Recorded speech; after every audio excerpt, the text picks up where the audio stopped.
আসসালামু আলাইকুম। রোজিসিপি চ্যানেলে সকলকে স্বাগত।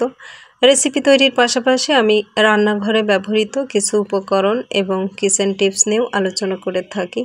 তারই ধারাবাহিকতায় আজকে আমি আপনাদেরকে জানাবো বাজারে গুঁড়া দুধের এত ব্র্যান্ডের মধ্যে আমি কোনটা রান্নার কাজে ব্যবহার করি আর এটা কেন ব্যবহার করি।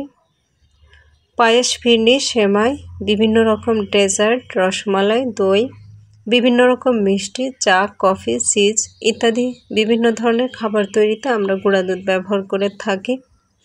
স্বাদে, মানে এবং দামে আমার কাছে যে দুধটা বেশি ভালো লাগে সেটাই আজকে আমি আপনাদের দেখিয়ে দেব। দেখুন, এখানে আমি 200 গ্রামের একটি ডানো গুঁড়া দুধের প্যাকেট নিয়েছি। বাজারে বিভিন্ন সাইজের ডানো প্যাকেট কিনতে পাওয়া যায়, 10 টাকা থেকে এর দাম শুরু।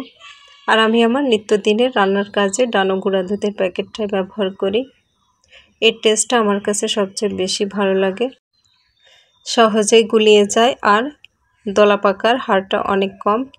আমি অনেক সময় আলাদা করে না মিশিয়েও সরাসরি গরম খাবারে দিয়ে দেখেছি, এটা সহজে দলা পেকে যায় না।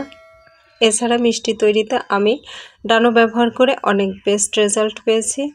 তবে সবার পছন্দ কিন্তু একই রকম না, এক একজনের পছন্দ এক এক রকম। আমি যেটা ব্যবহার করি শুধুমাত্র সেটাই শেয়ার করেছি। আজ এ পর্যন্তই। আল্লাহ হাফেজ।